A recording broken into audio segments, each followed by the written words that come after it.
ஒரு மனுஷனுக்கு பொறாமைங்கிற வியாதி மனசுக்குள்ள வந்துருச்சுன்னு வச்சுக்கோங்க. அவனால அவனோட வாழ்க்கைய வாழவே முடியாது. யார பார்த்து அவன் பொறாமைப்படுறானோ, அவனோட வாழ்க்கைய தான் வாழ முடியும். நமக்கு வாழ்க்கைங்கிறது இங்க ஒண்ணுதாங்க. அது நம்ப மட்டும் தான் வாழ்ற மாரி இருக்கணும். அத விட்டுட்டு மத்தவங்களோட வாழ்க்கைய நம்ம வாழ்ந்தோம்னா, நம்ம வாழ்க்கைய யார் வாழ்றது? ராமசாமி, குப்புசாமி அப்படிங்கிற 2 பேர் வந்து இந்த பொறாமையினால இவ்ளோலாம் கஷ்டப்படுறாங்க அப்படிங்கிறத தான் நம்ம இப்ப இந்த கதையில வந்து பார்க்க போறோம். அதுக்கு முன்னாடி நம்மளோட சேனல் இப்பதான் நீங்க ஃபர்ஸ்ட் டைம் வந்து வாரீங்கன்னா, பிரியா சங்கர் தாட்ஸ் நம்மளோட சேனல வந்து மறக்காம சப்ஸ்கிரைப் பண்ணிடுங்க. மறக்காம பெல் பட்டன கிளிக் பண்ணிருங்க. வாங்க இப்போ ஒரு அழகான கிராமத்துல நடக்கிற 2 பேரு ராமசாமி, குப்புசாமி அப்படிங்கிற 2 பேரோட வாழ்க்கைய பத்தி தான் நாம இப்ப பார்க்க போறோம். அதுல கிராமத்துல வளர்ந்த ராமசாமிக்கு பொறாமை குணம் வந்து ரொம்ப அதிகம். அந்த கிராமத்திலே இருக்கிற குப்புசாமி மீது இவருக்கு வந்து பொறாமை ரொம்ப அதிகமா இருந்துச்சு.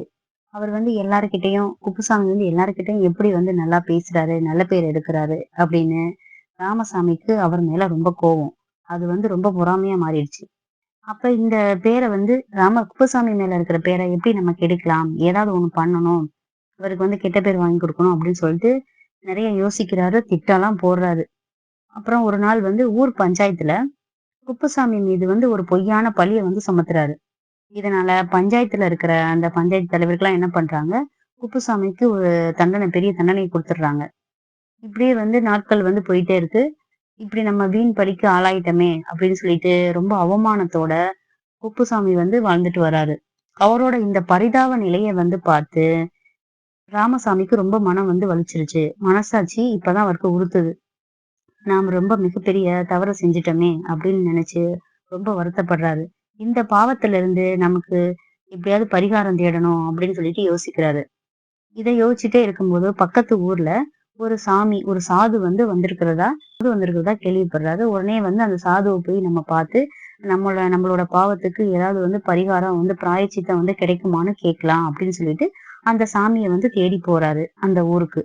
அவர் வந்து போயிட்டு அவர் வந்து என்ன பண்றாரு, அந்த சாமியார் கிட்ட நான் வந்து நான் என்னென்ன செஞ்சேன் அப்படிங்கிற விஷயத்த எல்லாத்தையும் வந்து அந்த சாமிகிட்ட வந்து சொல்றாரு. இதுக்கு எனக்கு என்ன ஏதாவது வந்து எனக்கு பிராயச்சித்தம் வந்து சொல்லுங்க சாமி அப்படின்னு சொன்ன உடனே, சாமி வந்து ரொம்ப நேரம் யோசிக்கிறாரு. யோசிச்சுட்டு கொஞ்ச நேரம் கழிச்சு ஒரு 3 கிலோ இலவம் பஞ்ச வந்து வாங்கிக்கோ. இத இன்னைக்கு நைட்டு போயிட்டு அந்த குப்புசாமியோட வீட்டுக்கு முன்னாடி பரப்பி விட்டுட்டு வந்துரு. பரப்பி விட்டுட்டு நாளைக்கு காலையில என்னைய வந்து பாரு அப்படின்னு சொல்லிட்டு அந்த சாது வந்து சொல்றாரு. உடனே இவன் வந்து அந்த சாது சொல்றத கேட்டுட்டு 3 கிலோ இலவம் பஞ்சம் வாங்கிக்கிட்டு அன்னைக்கு நைட்டு குப்புசாமி வந்து தூங்குனதுக்கு அப்புறம் அவரோட வீட்டுக்கு முன்னாடி போயிட்டு அந்த பஞ்செல்லாம் வந்து பரப்பி வச்சுட்டு வந்துட்டாரு. அந்த இலவம் பஞ்ச பரப்பி வச்சுட்டு மறுநாள் காலையில வந்து ஒரு சாதுவை போய் வந்து பார்க்கறதுக்கு போறாரு. உடனே வந்து சாது சுவாமி, நீங்க வந்து சொன்னபடியே நான் வந்து குப்புசாமி வீட்டுக்கு முன்னாடி இலவம் பஞ்ச வந்து நான் பரப்பி விட்டுட்டு வந்துட்டேன் அப்படின்னு சொல்லிட்டு வந்து சொல்றாரு. அதுக்கப்புறம் வந்து குரு வந்து அந்த சாது வந்து சொல்றாரு, நீங்க இப்போ போய் குப்புசாமி வீட்டுக்கு முன்னாடி பரப்பி வச்சு அந்த பஞ்செல்லாம் வந்து கூட்டி அள்ளி அள்ளி எடுத்துட்டு வா அப்படின்னு சொல்லிட்டு சொல்றாரு. இவரு ராமசாமிக்கு ஒண்ணுமே புரியல. யோசிச்சுக்கிட்டே வந்து ஒரு குழப்பமாவே போயிட்டே இருக்காரு. இருந்தாலும் நம்ம வந்து சாமியார் சொன்னதை நம்ம கேட்கணும்ல அப்படின்னு சொல்லிட்டு அவர் வந்து யோசிச்சுட்டே வந்து அவரோட ஊருக்கு வந்து திரும்பி போறாரு. அங்க போய் வந்து குப்புசாமி வீட்டுக்கு முன்னாடி வந்து போனா நேத்து வந்து அவர் பரப்பி வச்ச பஞ்சு ஒண்ணு கூட கிடையாது. ஒரு துளி கூட அங்க இல்ல. அதுக்கு எந்த அடையாளமும் அவரு பஞ்சு வச்சதுக்கான எந்த அடையாளமும் கிடையாது. காத்துல எல்லா பஞ்சுமே பறந்து போயிருச்சு. ரொம்ப ஷாக் ஆயிட்டாரு ராமசாமி. ரொம்ப அதிர்ந்து போயிட்டு ஏமாற்றத்தோட சாதுவ வந்து சாமியார வந்து பாக்குறதுக்காக வந்து போறாரு. இது எல்லாத்தையும் வந்து சாது கிட்ட வந்து சொன்ன உடனே வந்து அவர் வந்து வாய் விட்டு திரும்ப வந்து சிரிச்சுட்டாரு.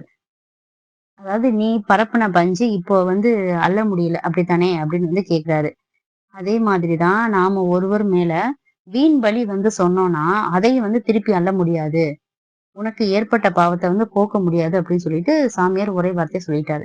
இதை கேட்ட உடனே ரொம்ப மனசு நொந்து போயிட்ட ராமசாமி, சாமி உங்ககிட்டதான் பரிகாரம் கிடைக்கும்னு நான் ரொம்ப நம்பிக்கையோட வந்தேன். என்ன இப்படி வந்து நீங்க இப்படி வந்து சொல்லிட்டீங்களே அப்படின்னு சொல்லிட்டு ரொம்ப கதறி அழுகுறான். என்னால எதுவும் செய்ய முடியாதுப்பா. உன்னோட தவறுக்கு கடவுளிடம் மட்டும்தான் நீ மன்னிப்பு கேட்க முடியும். அது மட்டும்தான் ஒரே வழி அப்படின்னு சொல்லிட்டு சாது வந்து சொல்லிட்டாரு.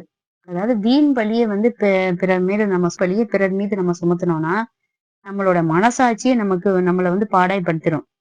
அதுக்கு வந்து விமர்சனமே கிடையாது. அதாவது நமக்கு ஒருத்தவங்க வந்து ஒருத்தவங்களுடைய முன்னேற்றம், திறமை அப்படிங்கிறதெல்லாம் வந்து அவங்க வந்து நல்லா இருக்காங்க அப்படின்னா, ஒருத்தவங்களோட முன்னேற்றம், திறமைய பார்த்து நம்ம வந்து போட்டி போட்டு அவங்களோட நாம வந்து முன்னேறி காட்டணும் அப்படிங்கிற போட்டி இருக்கணுமே தவிர, அவங்கள எப்படி கெடுக்கலாம்? அத எப்படி வந்து செய்ய விடாம அத தடுக்கலாம்? அவங்களுக்கு எப்படி கெட்ட பேர் வாங்கி குடுக்கலாம்? அப்படின்னு நம்ம யோசிச்சோம்னா, நம்பளோட மனசாட்சியே நம்மள அழிச்சிடும். நமக்கு நிம்மதியே இருக்காது. நம்மளோட நிம்மதி எல்லாமே போயிரும்.